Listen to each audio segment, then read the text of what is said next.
your mics. There you go. Thanks, Marla. Well, thank you, Marissa, for having us today, and I apologize in advance for my voice. I've been trying to kick a cold for the last 9 days.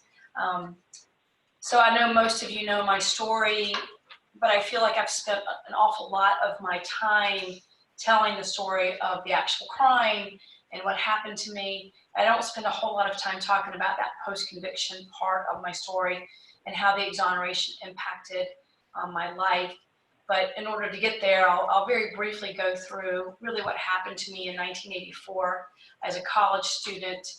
I had gone to bed one night alone, and around 3 o'clock in the morning was awakened by a stranger, an intruder that had broken into my apartment and raped me at knife point.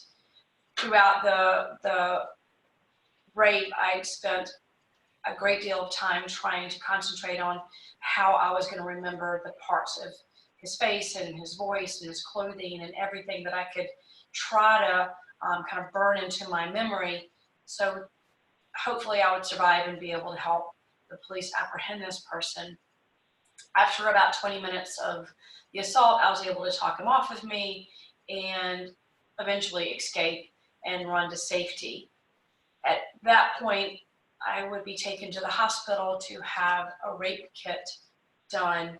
And it would also be at the hospital I would learn that he had left my apartment and gone on and raped a second victim about a mile from my apartment within an hour of my own assault. And so I was very committed to helping the police come up with who this person was that was really creating an awful lot of violence and chaos in the community. Within 3 days after the assault, I was asked to participate in a photographic lineup where I was told that they had a suspect. And after some time, I picked out photograph number 3, which happened to be a man by the name of Ronald Cotton, and I was given confirmation that I had chosen the right person. And I felt a great deal of relief because the second survivor had not really been able to take some time because she'd been beaten and bitten and smothered with a pillow. And so I knew that my identification was really what was going to help bring this person to justice. A week after the photographic lineup, again, I was asked to participate in a physical lineup. And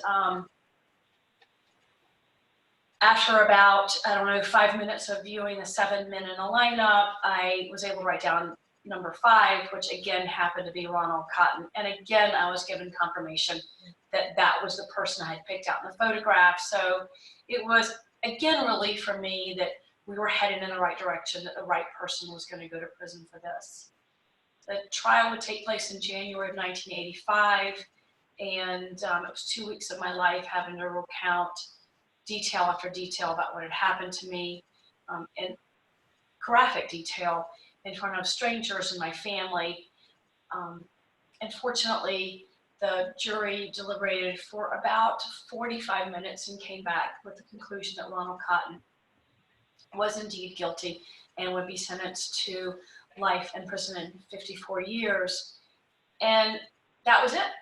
I mean, for me as a 22-year-old, almost 23-year-old, I thought that the system had done its job. It was over. I was going to be able to start trying to piece together the parts of my broken life, and that was my job. And going forward, that's what I tried to do, was graduate from college and get a job and fall in love, only to find out in 1987 that the North Carolina Court of Appeals had overturned the decision, and we would indeed have to go back to court and retry it. But this time we would try both cases. And I didn't know anything about the appeals process. I had no idea that these things just automatically went up for appeal. So again, it was this unearthing and shredding apart something that I had been trying to put back together. And every time there's new parts of this journey, you lose pieces of you again over and over again. And as you try to collect those pieces of your life, you realize that there's parts that are just lost forever. And so in 1987, he would be found guilty again of both crimes against both of us, and this time be given 2 life sentences and 30 years. And again, you get that proverbial, now you can move on, and now you can heal, and now you can put your life together. But again, it's just impossible, because you don't have a life to return to. Everything that you had been and everything you had planned on is just gone, and people don't react to you the same way, and families don't want to talk to you about what had happened. But again, I tried to make a very, I think, valiant effort. So I got married, and I got pregnant, and I gave birth to my children in the spring of 1990. Again, having no idea the workings behind the scene, because I wasn't being contacted, and I didn't have any person to call and make sure that there was, updates that I was being informed about. So in 1995, the children were getting ready to turn 5 years old, and I received a phone call from Mike Alden, who had been the original investigator in the ADA of Alamance County, that they needed to come and talk to me.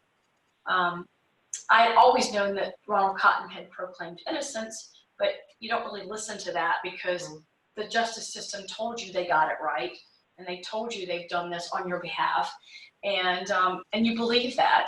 So in 95, when they came and told me that a DNA test would be taking place, I would have to submit to a new blood sample, but to be assured that they had gotten it right, and this would only prove it.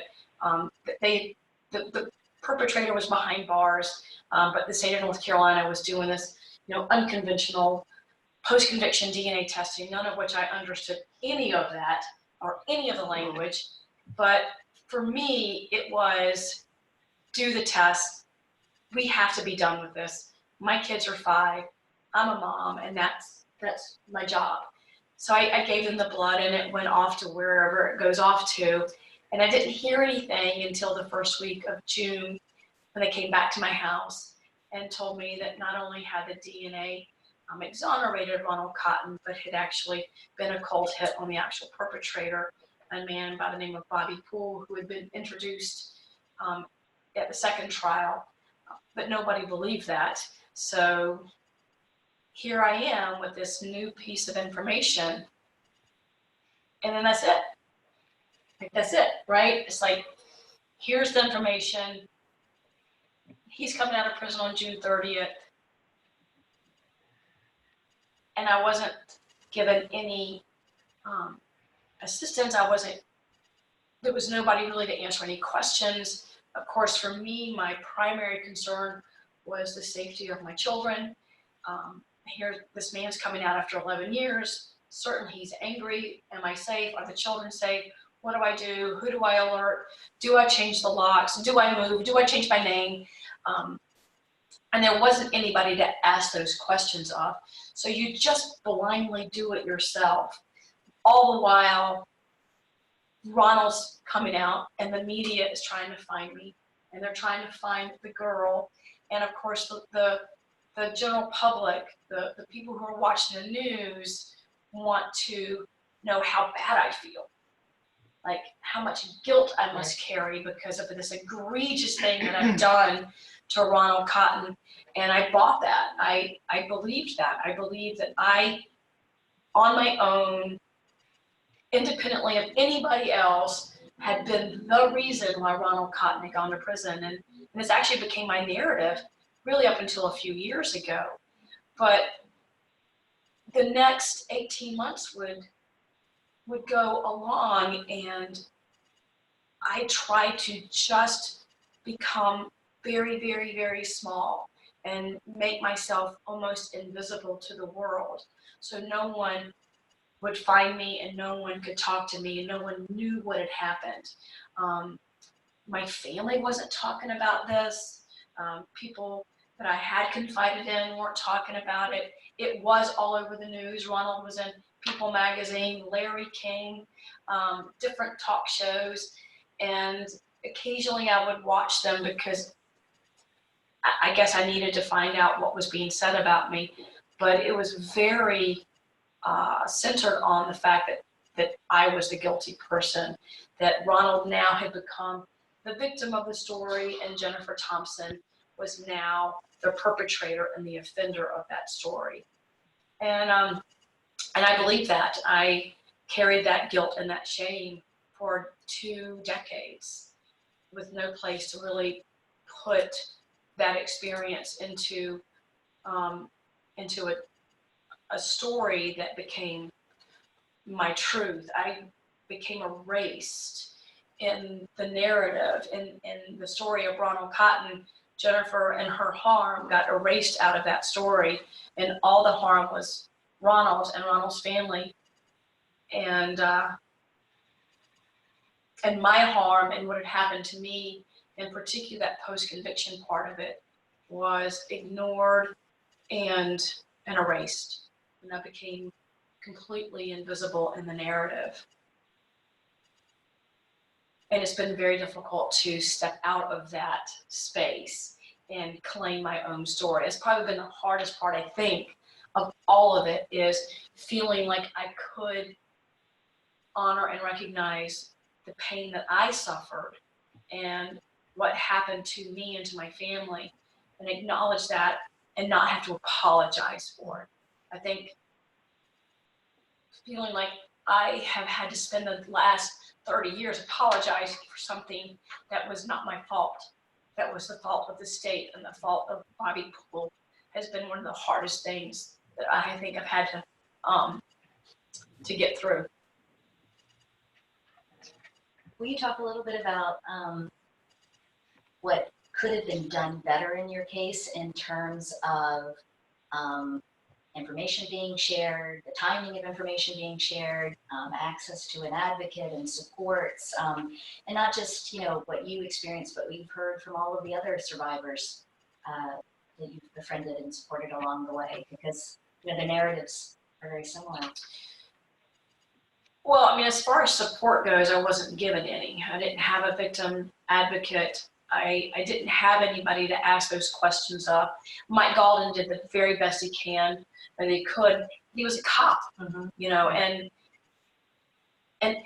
he was battling his own, you know, story at the police department and trying to figure out what had gone wrong there. So I was really left in a vacuum, and it is not an uncommon experience. We have talked to many of our crime survivors and murder victim family members, and absolutely across the board, 100%, they will tell you that they received nothing. They received no services. There was nobody to ask questions of. There was no one touching base with them. And so my experience of being left in a silo is 100% across the board. In some way, I mean, I was alerted to the DNA testing 3 months prior to the actual conclusion of the testing. And in the stories that we have been hearing, that was a lot of time. Most of our crime survivors and family members are alerted 2 days before or a day after. And the way that they learned about it is through the newspaper or turning on the television, or a family member calling and saying, "Oh my God, do you know this?" And that kind of being blindsided is so traumatic, because when you are taken out of a space of having any control over what you hear and how you hear it, and is as bad as being taken, as having your power and control taken out of your life at the time of the event. So when we look at these stories, it is the lack of agency, control, and power that is so re-traumatizing to folks, that we're the first person hurt. We're the first people harmed in these stories, and we're the last people to be told anything. And to me, that is absolutely outrageous. It gives you no time to prepare your family, to think about a safety plan. to ask the questions that you need to ask. And but it is that space where someone else is making a decision for me that is not your decision to make. Right. When Bobby Poole raped me, he made a decision about my life and the rest of my life, and it wasn't his decision, and he took my power away. And when the state tells me or tells a survivor, you don't need to know, or we'll tell you when we're ready, it's again taking the agency and the power away from me or our families. That is, it's incomprehensible. I can't fathom. And the stories that we've heard from our survivors and our victims are gut-wrenching. And they're so horrible. And so in a lot of respects, I was treated much better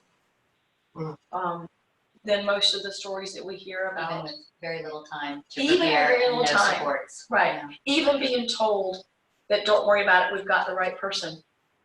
It's like, don't worry about it. Even all of that is so much better than the stories that we've been collecting. Yeah. Do you want to talk a little bit about beyond needing more information, or at least being provided the opportunity to choose what information you wanted and when, and being provided with supports? Do you want to talk a little bit about your experience with the media, and also, I think we're gonna get into this in a little bit more detail, but the use of language by really all of us. I mean, Marissa and I, having been with innocence organizations, working closely with prosecutor offices, but how kind of we lawyers and the media and the public have talked about these cases in a way that have actually also tended to re-victimize and re-traumatize. Well, I mean, I honestly think the media has probably been the worst offender of that blaming language and the way that the victim stories are narrated. I mean, there's two problems in the stories. I mean, one is in the media, the victim's piece is maybe a byline. I mean, you might hear that it was a victim to begin with, but it's usually one sentence or two, college student raped or young mother was murdered, and then that's it. So within the story of the wrongful conviction, the victim's piece is a footnote at the very, very best. At the very worst, we are blamed for it. Even our murder victims, they get blamed. They're narrated in Black prostitute, Black drug abuser. In my case, it was, and it's always been interesting to me, white rape victim falsely accuses an innocent Black man. I mean, it's set up for me to be blamed. It is set up at the very beginning for the reader to say it's her fault. And what was also interesting is, like, how does anybody believe somehow in their mind that any victim wants the wrong person to go to prison? That's ludicrous. We are all participating in a system that is flawed and led through procedures that are flawed, and yet we're the person who gets blamed for it. So words really have weight. Words matter, and they land in us, and they make us a home in our souls. But the victims, the victim's blame is not just in the media. The innocence community has done their fair share of, I think, inadvertently or not intentional, but blaming us.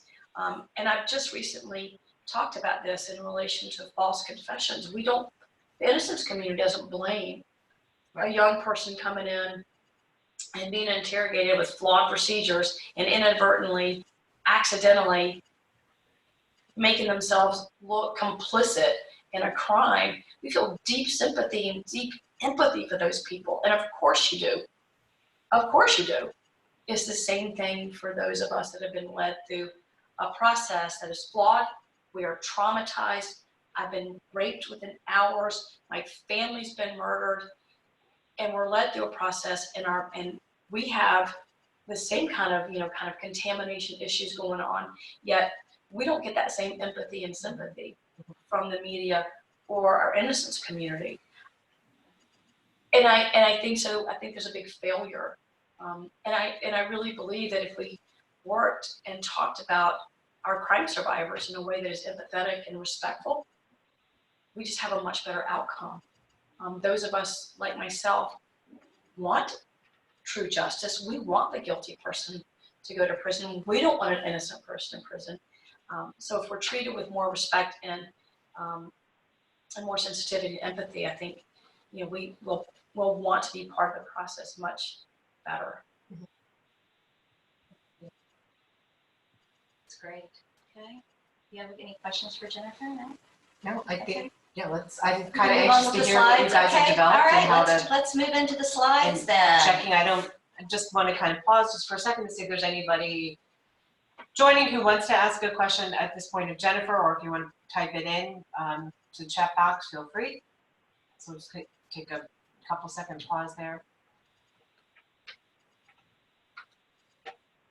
We're getting ready to throw a lot of content at you, and but we've left lots of time at the end for Q&A. So Right.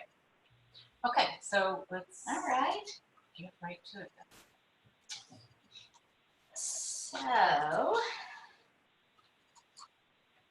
So all of you in attendance, of course, or most of you know Jennifer and me, and you know that about Healing Justice. And we're going to talk a little bit at the end about how Healing Justice can be a specific resource to you in your in the wonderful work that you do. But our main purpose for today is to tell you about a new project that we birthed. So Jennifer first birthed Healing Justice, and now she's birthed another project, which is First you birthed those 3 kids. after Then it those was- 3 kids. We just lost our screen. Is that okay? Nope, I still see it on here. So Okay. Yeah. All right. We turn that so I can see the slides. Do you mind? Thank you. Sorry. So 2 years ago in 2017, is everybody still there? It looks like they are. I'm going to continue to look at that. We're here. Okay, good. Okay, we just lost you guys on the big screen. Oh, There now it you're is. back. Okay. Anyhow, so 2 years ago, 2017, we partnered with the Department of Justice's Office for Victims of Crime to really address. Oh, do you have is there a question for Jennifer? No, just sorry. folks noting appreciation to Jennifer for sharing Yeah. her story with us. Thank you, Jennifer. Thank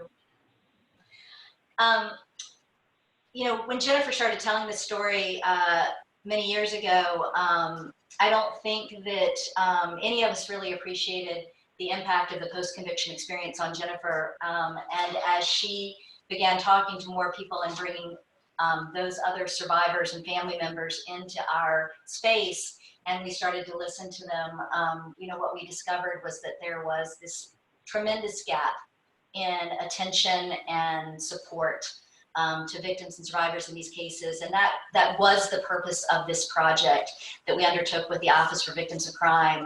The goal was to really better understand the needs, the experiences, and the needs of crime survivors and murder victim family members in these cases, but also to create a set of resources. I'm going to try clicking. If I do this, what does that do? Oh, I just have to do that one. Okay. Or hit enter on this. Either one. The project grew from a number of kind of preliminary steps, if you will. I think some people are familiar that back in 2012 and 2013, the Innocence Network collaborated with the International Association of Chiefs of Police to really take a look at what the police community could do to prevent wrongful convictions. And it was really around that report that there started to bubble up this question about victims and survivors, and should we be thinking about them as well? It ended up being noted in the report, and Jennifer came and talked about it a little bit in the rollout of that report, and that then led to, or around the same time, was being funded a research report that NIJ did that was, and all of these resources are available on our website or as people need by request. But NIJ actually undertook a research study on the impact of wrongful convictions on victims and survivors. That was released in 2013. And then OVC and NIJ decided, well, maybe we should bring people together and really start to talk about, now that we've heard what the experiences are, let's talk about maybe what the remedies should be. And that roundtable, we realized we needed to be listening more openly to victims and survivors, and that led to the very first listening session that we did. And that was an all-day listening session that was held at the Department of Justice in February of 2016, co-hosted by us, NIJ, and OVC. And the For those who don't know, OVC is the Office for Victims of Crime. And again, the purpose was to, instead of doing a kind of behind-the-scenes research study, to really sit around the table and openly listen to and hear from victims and survivors in these cases. And so we had that first listening session in 2016. We had a very small group. There were 6 victims and survivors who joined us from around the country, and that's a photo from that. And I just want to share some of the things we learned back then. And again, all of this is available at any point if you need, but beyond kind of sharing their experiences, the moderator that day asked victims and survivors, what did they need in advance of the release in the post-conviction case? What did they need around the time of the release in the post-conviction case? And what did they need 6 months to a year later? And you can see that what we learned was that people needed really the same things from beginning through the end. People were left feeling like they had no support from any source. They thought that they were the only ones. They didn't know that there might be other people out there who had peer experiences. They didn't feel safe. They didn't know where to ask questions. They didn't know where to get information. Nobody was explaining anything to them. They felt threatened by the media intrusion. They felt blamed by the media. And this was, from at any point when the case resurfaced all the way through until, well after the release or the resolution of the case. And as you'll see as we go forward, some of these things these needs are still not being met even today. The 2017 project decided we wanted to learn a little bit more from victims, right? We'd had this listening session and that was a starting place. We wanted to hear from more victims and survivors. We also wanted to do a kind of really understand the landscape in the field. We wanted to hear from practitioners, from prosecutors, law enforcement, victim advocates out there in the field, what they were already doing in these cases that was good, or problems and obstacles that they were facing. We did that. We did a national questionnaire that went out to practitioners all around the country. We also did direct interviews with people who, with practitioners, conviction review units and others that had experience in these cases. And we did a pretty extensive literature review. And we're going to talk about what we learned from each of those activities. And the goal in the end was to create 3 buckets of resources, if you will. One bucket of resources for what the project called victim service providers and allied professionals. Allied professionals meaning police, prosecutors, judges, others who are in the criminal justice system who come into contact with crime victims and survivors post-conviction.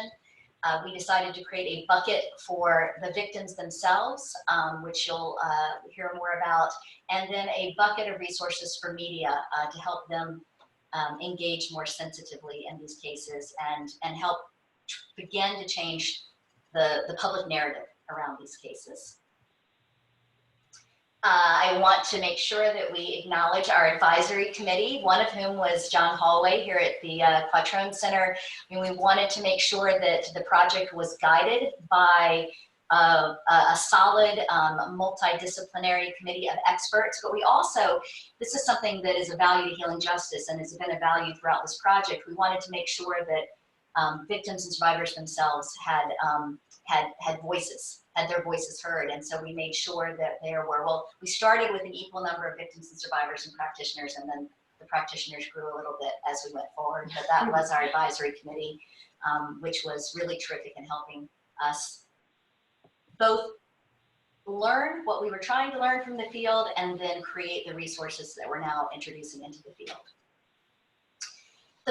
what we did in terms of listening or learning from victims is that we hosted another listening session. So this is I like these photos because it shows that we were, the growth in the community that we are hearing from. So at our 2018 listening session, we had 13 victims and survivors from across the country. So crime survivors, murder victim family members, many of whom like the first set, but even more than the first set, because the first set really grew out of people that Jennifer and I had already had some contact with.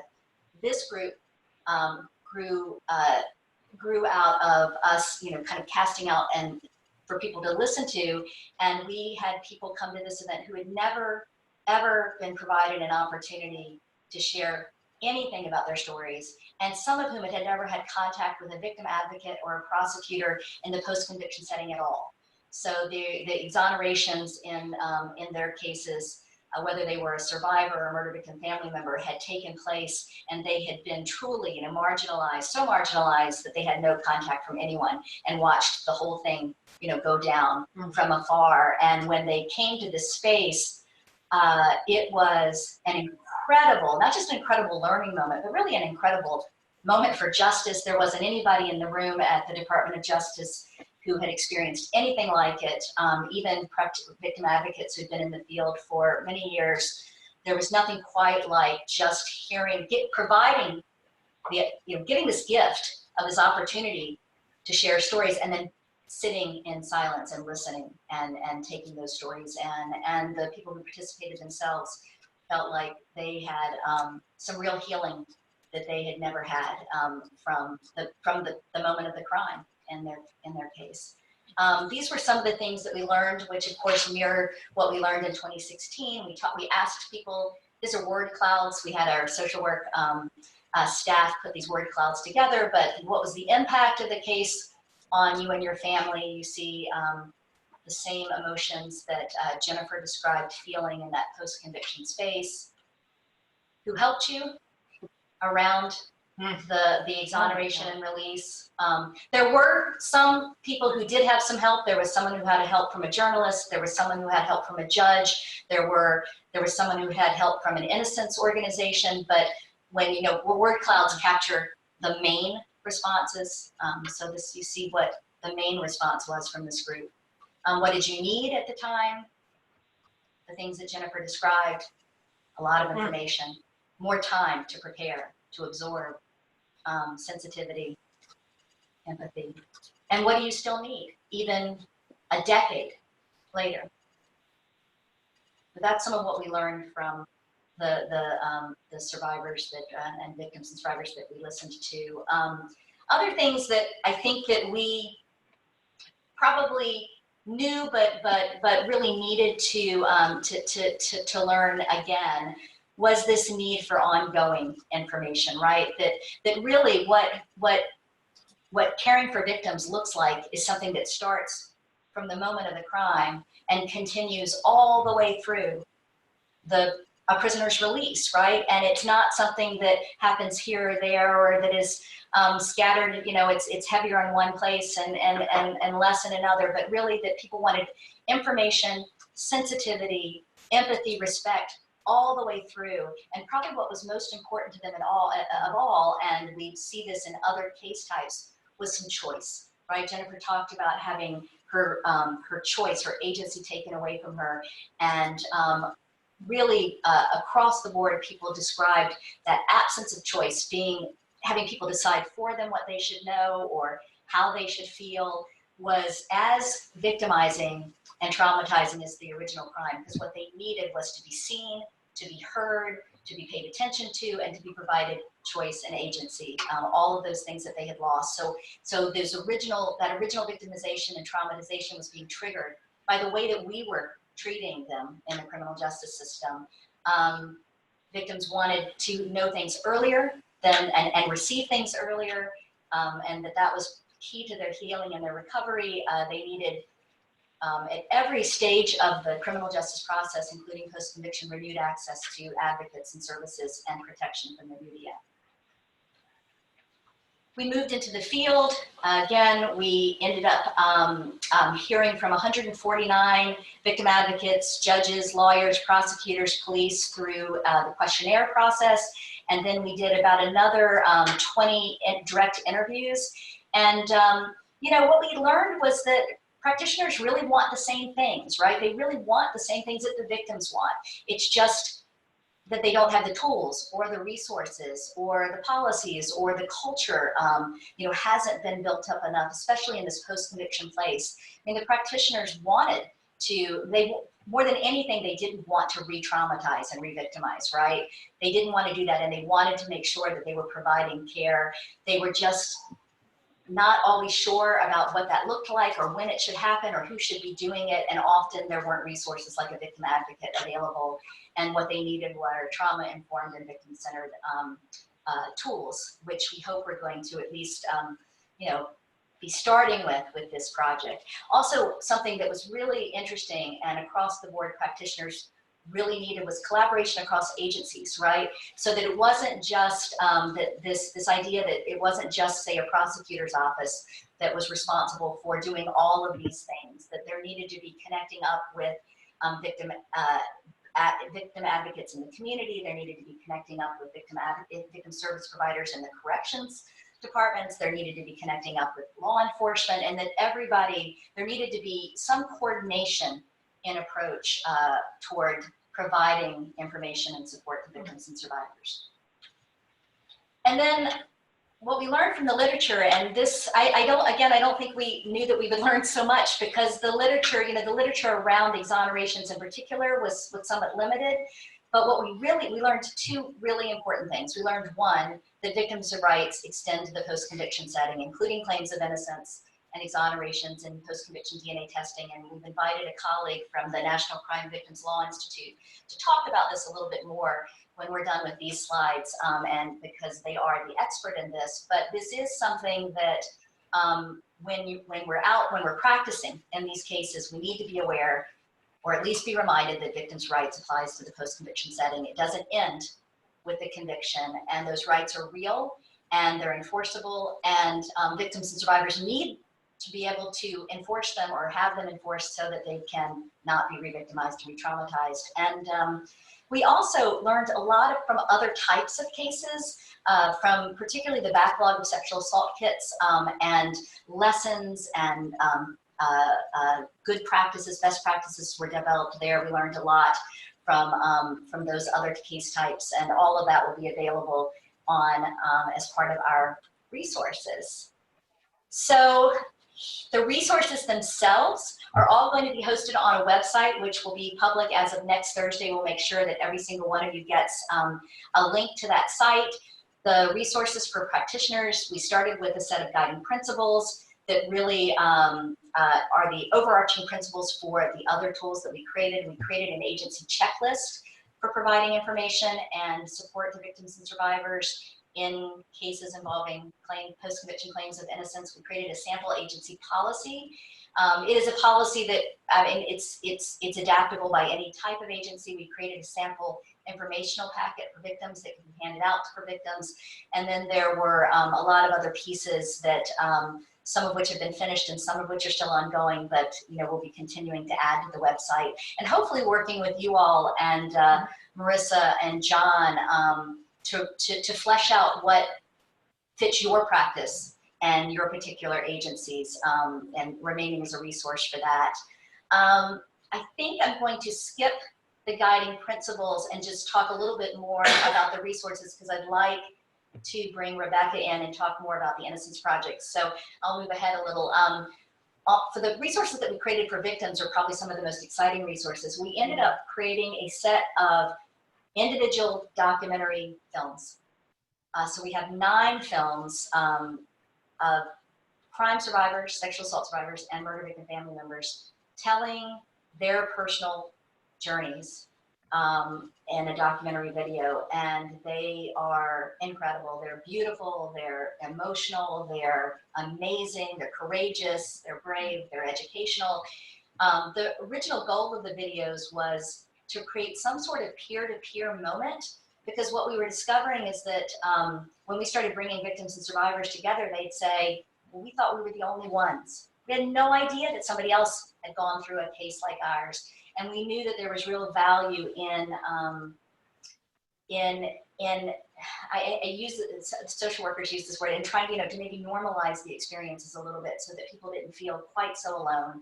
And we knew that we can't get everybody into our space unless they want to step into our space. So we thought the videos would be a nice way to partner victims and survivors who are out there, marginalized and questioning what happened in their case, and partnering with them with other victims and survivors through these videos. But the videos also offer, I think, great tools for you all in the field, especially in terms of sharing them with the victims and survivors you might be working with. They are password protected. We promised that to the participants. And so you will have to contact us to get a password to view the individual videos. There are some other videos, some what we call multi-voice videos that are going to be available to the public. In all of the resource kits, there are links to external resources and opportunities to, through Healing Justice, connect, either if you're an agency, connect up with us for some training or technical assistance, or if you're a victim or survivor, to connect up with us for some direct peer support.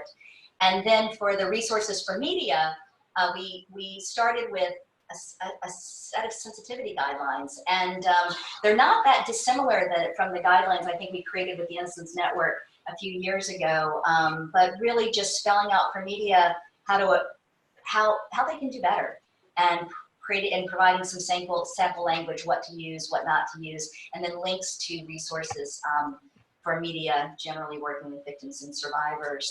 So this is what it's going to be on the website. I think there's still a lot more that we want to do with you all and the field and with victims and survivors, but all of this will be available to you in 8 days. Healing Justice in particular, I just want to just remind everybody that we exist as a resource separate from this really terrific new web portal where all of these resources are going to be. Healing Justice does offer, we offer one-on-one support to victims and survivors as cases are ongoing. And so we've had a number of you who are in the audience and from around the country reach out to us when you need help thinking about how to approach a victim or survivor, help connecting a victim survivor up with some peer support. And then again, we're always happy to provide technical assistance and training as you need. So remember us as a direct resource as well. Mm-hmm. We had a slide, Marissa and I added a slide. I don't think it got into these. So let's talk, I think we want to talk, before we move to Rebecca, we want to talk a little bit about the role that our really amazing Innocence Project partners play in helping to prevent further harm to victims and survivors in these cases. And I want to remind everybody that the Innocence Network did create a policy that kind of applies to everyone in the Innocence Network around that is focused on sensitivity towards victims and survivors, but it's a very general policy. And when I was listening to Jennifer and Marissa today, they had some very specific ideas on ways that Innocence Projects can maybe do better. And so I thought, Marissa, if you'd be willing to share some of the things that you undertook at the Innocence Project. So most states have a dedicated victims advocate at the state level. So one thing that we did in Pennsylvania was we set up a meeting with the state's victim advocate and introduced ourselves, what we do, explain what we do. Because there is, of course, corollary with the folks that we work with being victims of the criminal justice system and victims of the crimes themselves. And we had a relationship with the Office of Victims Advocate where before we would file a petition in court, because we're dealing with a lot of small counties where you don't have control over the media. If you file something very often in most of your jurisdictions, I'm sure you have the same thing, the crime reporter is standing at the desk reading things as they come in. We wanted to make sure that a victim didn't open a newspaper and see that the Pennsylvania Innocence Project was reinvestigating a case and have that kind of re-traumatization. So we had a relationship with the Victims Advocate where before we filed a petition, we would give them ample notice, give them all the information we had about the victims, either the victim themselves or the surviving victim's family, ask them to reach out and try to at least have a touch from a very empathetic and thoughtful, trauma-informed way before the potential media attention on a case. And so we actually wouldn't even know whether they had made contact, because we would just say, okay, we've done our due diligence, and then we would be able to do that. So we've done that in every case that it was possible, where there wasn't an absolute timeline that prohibited, but even in those cases, we still reached out to let the office know that it was coming. And that actually led us to be able to call the victim advocate directly. I literally had several times when I called the victim's advocate from a courtroom, because I could see across the aisle the victim's family or the survivor themselves absolutely traumatized by what was happening inside the courtroom with the evidence. It was clear no one had reached out. And so we were actually able to call them directly, have them send somebody to the courtroom to be able to sit down with that person and at least help them through that moment. So it can have a very long-term benefit for the organization and the work, and just to kind of have that sensitivity with victims, we thought was very important to our practice. Yeah, and I think we did a conference presentation on this a couple of years ago. I think that other innocence organizations have also found that when, and of course this isn't necessarily the goal, but it can be of tremendous assistance in your cases, that if the victims and survivors are treated with greater sensitivity and respect and empathy, that the outcomes can be better for your clients as well. I know that Sean Armbrust of the Mid-Atlantic Innocence Project described, being able, victims and survivors joining them in supporting the exoneration, or certainly not fighting them publicly around the exoneration, and that being because and this is across the board. If we're engaging victims in a way that they feel like we care and are providing information, and they don't feel marginalized and shut out, then their reactions to the process are going to be more positive. Their experiences with us and the criminal justice system are going to be more positive, and of course they'll continue to be engaged, and the outcomes are better. Jennifer, do you want to talk a little bit about language, particularly around the Innocence Project, language that should be used or shouldn't be used? You talked a little bit about it before. Well, I mean, I think using language like falsely accusing, one of the ones that just came up recently is the story for me is often Ronald Cotton was wrongfully convicted in large part due to Jennifer Thompson. So it's things like false accusations. That's my favorite one, actually. False accusations. False accusations, because that denotes that I lied. It seems to, right, I mean, it gives the impression that you tried to have that out. Blatantly lied. Right. Which of course is furthest from the truth. Exactly. I mean, I think that our community is smart enough to know that, like, if you read something and it was talking about you or your own family, and it hits you somewhere that doesn't feel good, you should probably stay away from it. So non-blaming language is just vital, and of course being very careful about how you describe a victim is really important. It doesn't matter if a woman was a drug user or a prostitute and she's murdered. That's insensitive. That's disrespectful. There's family members reading that. This person had children. This person had a family. I don't think that has anything to do with the crime against their bodies or their families. I think that being respectful and empathetic and non-blaming, there's lots of language that we've used. Well, there's something about, we were talking today about the importance of being able to put yourself in the shoes of victims and survivors. And John always said, like, and this is not to minimize the very real crimes that have happened to any of us, but all of us have had violations of some sort. Your car is broken into, your wallet stolen, your computer stolen, whatever it is, and that kind of powerlessness and victimization that you feel, and your need then to be served justice and to have some measure of control back. And John said, we really, when we're thinking about how to talk about these cases and respond to victims in these cases, the first place to start is to put ourselves into their shoes. And I think that that's key. Although Jennifer and I found that even when we get out and talk, we've done a lot of trainings about use of language, and we haven't seen a lot of change in the field. And I think it's because, and this is part of the reason we've been working on language to use versus language not to use, is because I don't think that if you're not a survivor who was involved in a mistaken eyewitness identification process, eyewitness identification process that went wrong, the language that's tossed around, we might not know that it feels blaming, right? We might not know that it feels blaming. And so do reach out to us about that. The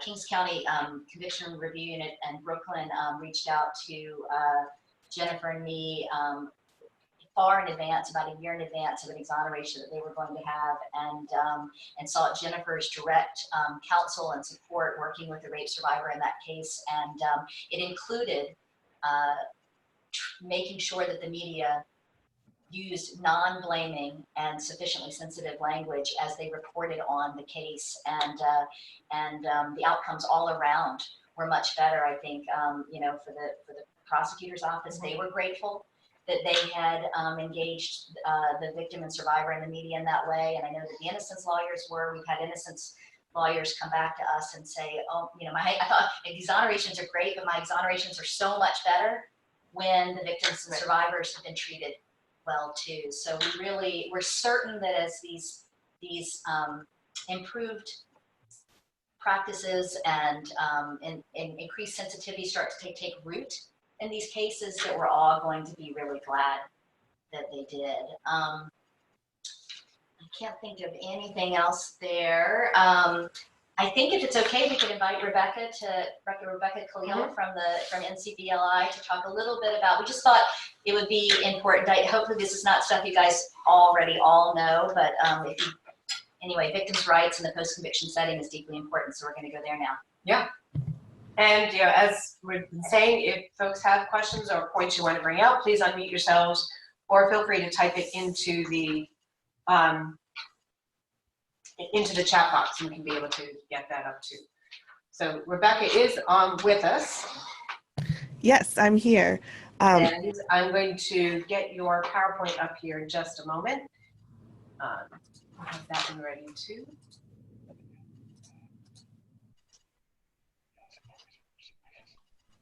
Okay. So I think I can, all right, hold on. Oops, that's not what I want to do. You know what, I'm just gonna go ahead and advance from here for you, Rebecca. So you just let me know to hit enter and we'll do it. That sounds perfect. And thank you. Yeah, for those who don't already know about NCBLI, I think some of you on the line probably already are familiar either with our organization or with our executive director, Meg Garvin. We are an institute based here in Portland, Oregon, that focuses on victims' rights in connection with the criminal justice proceeding at all stages of the criminal justice proceedings. So beginning at the time of victimization and continuing post-conviction to the time that all related and collateral proceedings might be concluded. So the whole span of things. And we do this through the lens of victims' rights. We are celebrating our 20th anniversary in 2020, which is kind of exciting. And the way that we do our work to help with victims' rights and help assist survivors in the process is through a couple of different prongs. Three main ones. One that we'll talk a little bit about is legal research and strategic advice focusing on victims' rights. We do that directly with advocates, with lawyers, with prosecutors, and the other criminal justice players to talk about best practices a little bit. We file amicus briefs in cases of significance around the country where we think it could be helpful for judges in particular to get the perspective of a national organization about how the other states or other jurisdictions might have analyzed a similar question in their area, and through trainings with organizations around the country as well. So on the slide right now, you can see some of the areas in which we work. Our website is at the top. And this is sort of how we address some of the post-conviction issues specifically. So you see the technical assistance. We've got quick tools, which are a series of short sort of overview videos aimed at the general public, addressing different aspects of victims' rights. Some of those do touch on post-conviction issues as well. We have a number of articles in our victim law library. We have toolkit resources, which are very practitioner-oriented. Can we go back just a little bit? Sorry, yes. Which are very practitioner-oriented. And we'll give you an example of those, of what those look like. NCBLI, you can see on there, and NAVRA is our membership organization of attorneys and advocates around the country that offers sort of on-demand access to a lot of the things that aren't already available on our public website. All right, let's go ahead and move forward by one. So the work that we do is we do some work in the innocence realm and claims of innocence, but we also work throughout sort of the whole scope of what can arise post-conviction. And most of you are probably already familiar with what victims' rights look like, but we've got some on the screen as sort of a good example. So the Federal Crime Victims' Rights Act is up there. It provides a pretty good baseline for what victims' rights look like nationally. Some states go farther in providing additional rights to victims and survivors of crime. Other states don't provide all of the ones that you see on the screen here, but most of them look somewhat similar to these. So rights to protection, rights to be heard, rights to restitution, rights to be present, rights to notice, right to be treated fairly and with dignity, to have proceedings not take too long. So all of these rights apply in different ways as the criminal justice system moves forward. And almost all of these rights can apply in some way in the post-conviction context as well. And one thing I think that's worth noting is that all of these rights, as you probably already know, belong to the victims, to the survivors themselves. They don't belong to the prosecutor. They don't belong to any other player in the criminal justice system. They belong to the victims. And it's the victim's choice to decide which rights they want to assert and in what way they might want to assert them if they do at all. So all of these things are here as tools for victims, following a very general formula of common victims' rights. So if we can move to the next one. Every jurisdiction in the country has its own victims' rights law. You can't see on here military, that has victims' rights as well, but every state has provided either constitutional or statutory rights to victims, and they all look a little bit different, but each of those jurisdictions has rights that apply in the post-conviction context. Some of those rights are specific to the post-conviction context. They might be rights that apply in parole proceedings, for example, but a lot of the rights are broader rights that also apply post-conviction.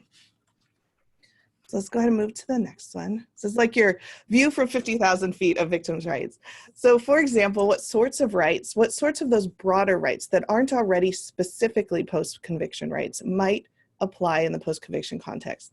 We've got a few on the screen, and it really is, in terms of looking at whether the rights apply and how the rights apply, it's really something you have to look at on a case-by-case basis and on a jurisdiction-by-jurisdiction basis, because every jurisdiction is a little bit different and every case is going to arise a little bit differently. So I wanted to tell you just a few examples of the sorts of cases that NCBLI has worked on that are in the post-conviction realm where victims' rights apply. So one that we did that comes up quite frequently actually is notice of parole hearings and parole decisions, and then the way in which a survivor might choose to participate or not participate in parole proceedings. That comes up fairly frequently, the sufficiency of notice, the timing of notice, and the ability to participate, and the right to be heard. Another example, we get a lot of restitution cases, and another example that is really interesting, I think, and a twist on more common restitution issues is what happens in a case where a conviction's overturned, where restitution has already been paid to a victim.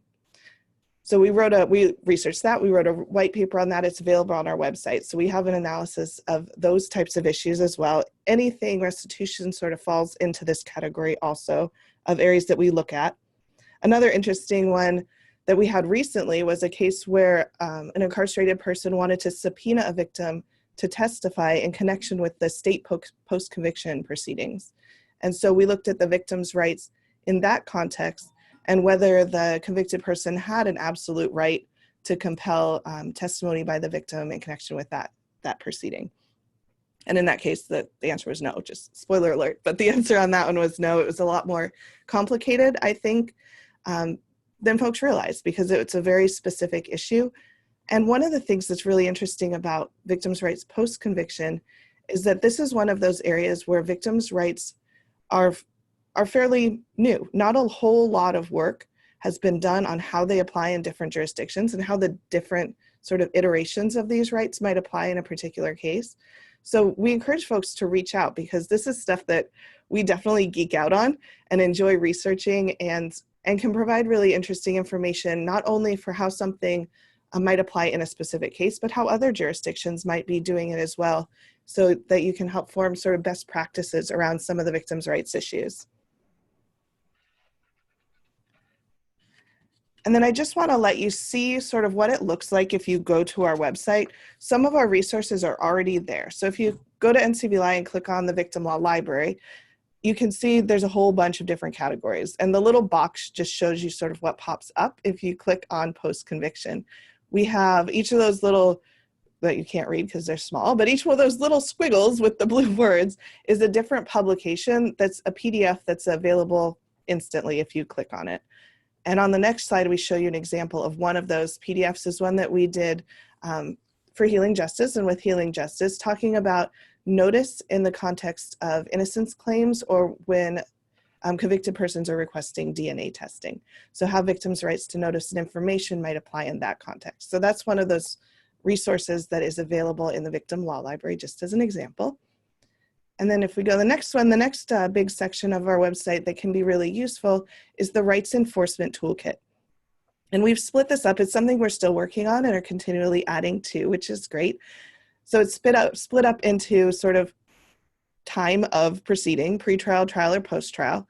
And if you click on post-trial, the pop-out shows sort of what you'll see on that page. We have a combination of different types of resources. We have downloadable checklists or flow charts, lists of key cases from around the country that can be helpful, a whole variety, sample pleadings, sample letters to courts to redact opinions, for example. So there's a lot of different stuff that's available. And we also include a number of different videos featuring practitioners and survivors talking about their experiences in the justice system and talking about how some of these things might apply in the post-conviction process, such as like privacy concerns that can arise for victims after conviction. So that's our 5-minute overview. If you'd like more information, please do check out our website. And we also provide technical assistance.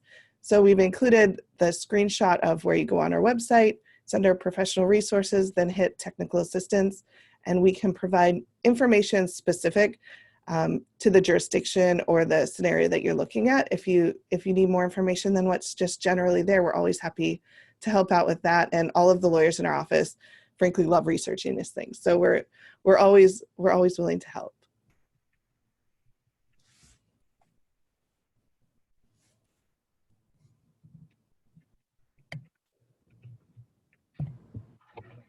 I think you're muted still.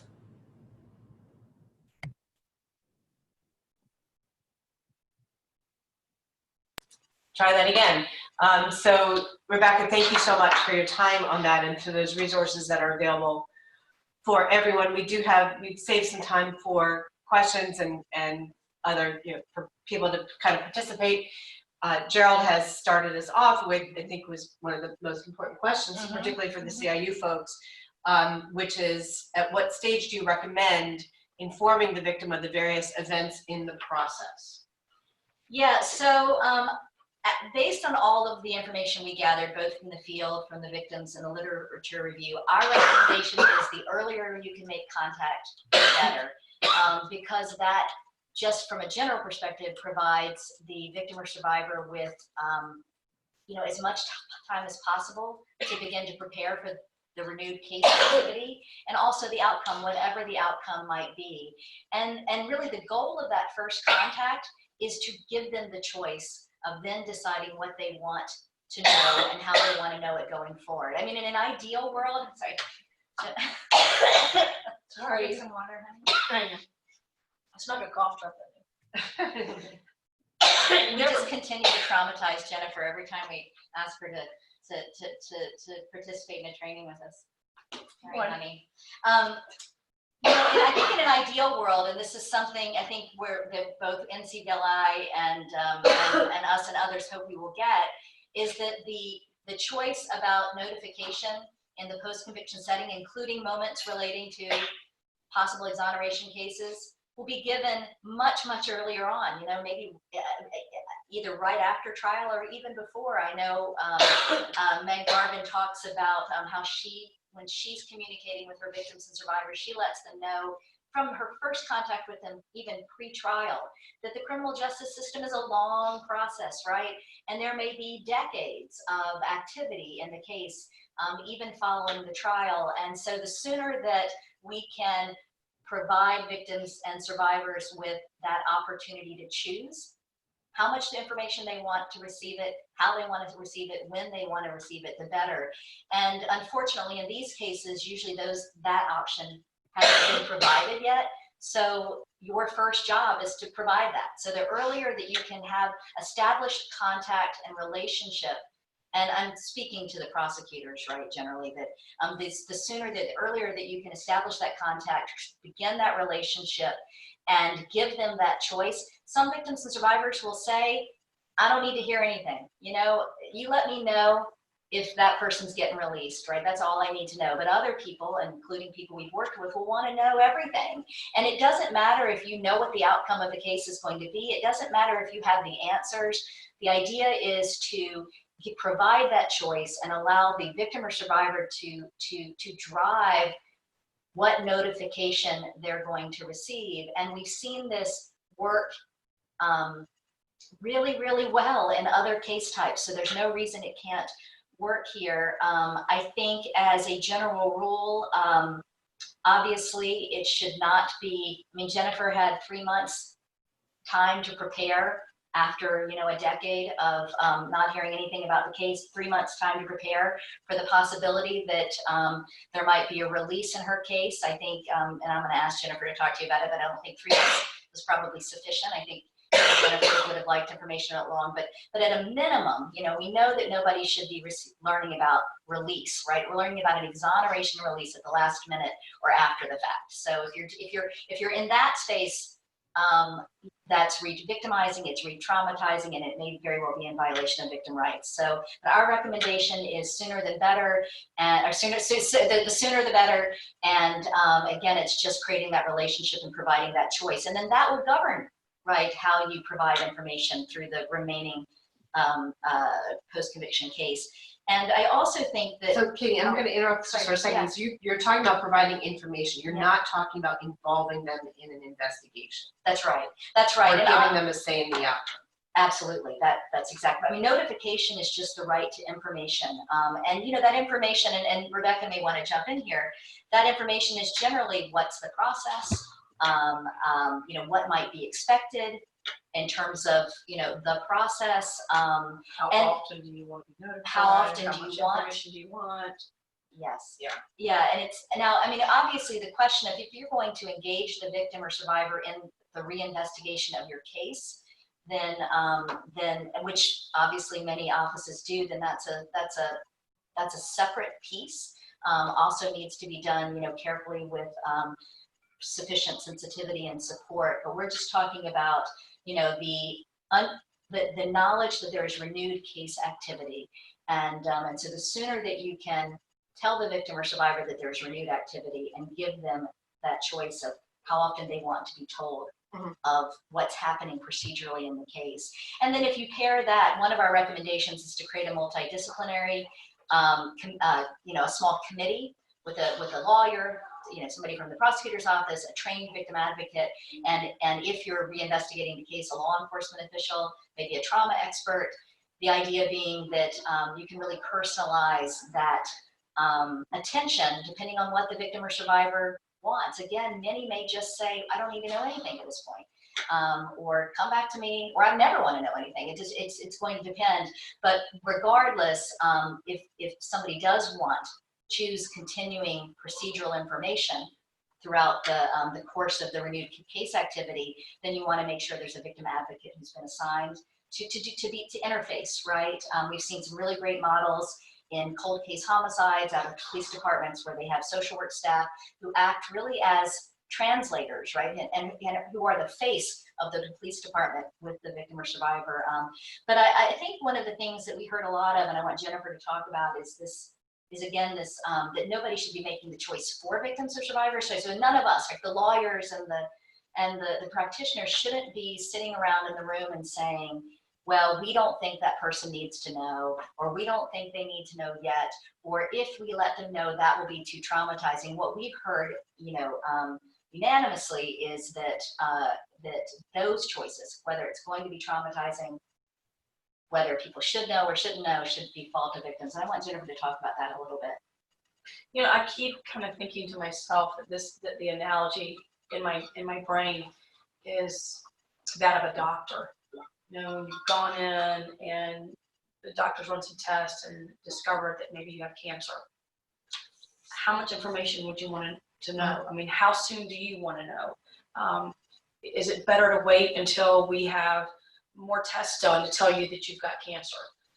So it's for me, it's you determining what you think is right for me and how much I should know and when I should know it. And it's not your decision to make. It's my life, it's my family. It was my harm, and I know what's best for me. I know what I need to know. I know what I don't want to know. And so for someone else to make those decisions for me, to me, is irresponsible. And traumatizing. I mean, Well, of course it's traumatizing. I mean, look, the reality is I'm going to be traumatized, right? Right. This is traumatizing because this is a huge event in my life. This is going to change my life. I'm going to be re-traumatized. But at least be respectful enough to give me the choice and the decision to choose how and when I want to be notified, how often I want to be notified. I think it's just irresponsible for someone else to make those decisions for me. Well, and I also think, I was just thinking about this because we did hear from the field, from really all the practitioners, that what they want to do is reduce additional trauma, right? They're trying to reduce additional harm. And what we've heard from the victims and survivors across the board is that being the last to know what's happening in in a case, which which affected their loved ones or their body, being the last to know is as traumatizing, if not more traumatizing than the original crime. So, I mean, the beauty is that the practitioners are in a really great position to prevent reharming and re-traumatizing, or at least reducing it by creating that space for a victim or survivor to have at least, to get some measure of information and some measure of support and some measure of answers, of questions answered. And if you don't provide that, then the outcome for the victim or survivor is going to be worse. And it's not just in, post-conviction innocence cases, it's in all cases across the board. Mm-hmm. Mm-hmm. So Gerald, so you're on mute there, but I hope that answers the question, or if you had other things you wanted to kind of pursue on that, by all means, please let us know. I am noting that we are past our promised time of 2:15, but Jennifer and Katie have been very generous with their time and are willing to kind of stick around for other folks. If you have other questions or kind of want to pursue the discussion a little bit more, please feel free. But if you, I know we have time constriction, so I want to leave a little extra space here for folks to chime in with questions or write them in on the chat box. If there's anything else you want to pursue while we have these two amazing women, and Rebecca as well as joining us from somewhere, not in Philadelphia. Seattle. Right? Portland. Oh, Portland. Portland. It's in both places. It's just Rainville.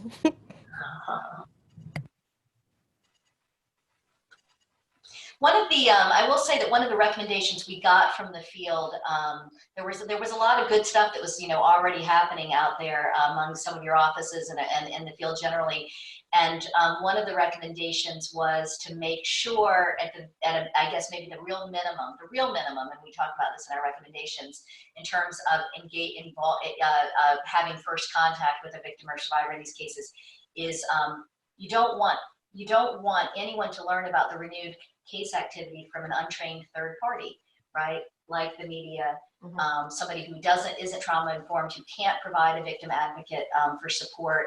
And so, you know, often that does fall to prosecutors to make that contact early. But again, then, you know, by that little bit of investment up front will lead to, you know, the victim or survivor being available to participate if you need them in the investigation. You know, once you mistreat someone, the door slams, and you're not going to ever be able to re-engage them again. So in terms of, you know, the casework that you're trying to undertake, or if you do want to engage the victim or survivor in the case more substantively, then investing that little bit of protection at the front end is going to serve you well, I think. And you don't want it to come out. You don't want the media to be the first to tell them. And I don't think you necessarily even want the innocence lawyers doing the work, right? I mean, we had a lot of people say, well, I got all my information from the Innocence Project. And that's because the Innocence Project was providing that measure of sensitivity. And I don't think that most state agencies necessarily want that either. So, but one related question about that is, what if, I mean, there's sensitive information that can't be shared. You know, is it okay to just say, I don't know, I don't have an answer, or I can't answer that? Is it better to have that conversation, as frustrating as it might be for the victim or survivor to hear, as opposed to silence? Absolutely. I mean, at least I know there's somebody out there. I mean, you're not living in a vacuum. Right. Yeah. So even if it's, you know, just to have that touch point. That's right. That's right. To know that somebody knows I exist out there. Yeah. I think it's critical. Even if the answer is, I don't know, or that's actually not something I can share with you at this time, at least I have somebody who recognizes that I exist, that I'm here, that I matter. Yeah. Not seeing any additional questions coming through. So this webinar is being recorded. We will have, once I finally figure out the technology for all this, we will get it available with the PowerPoints that have been presented. When the Healing Justice website goes live, we will let everybody know about that as well.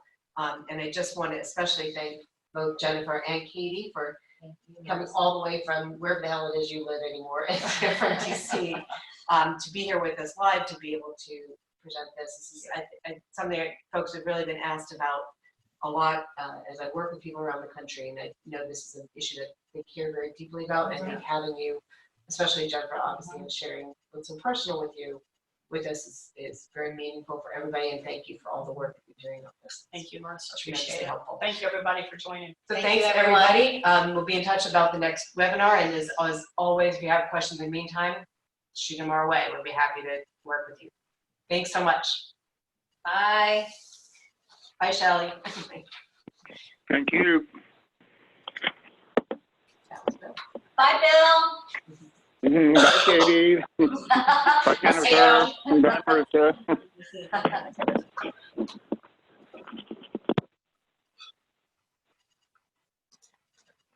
Cut everybody off.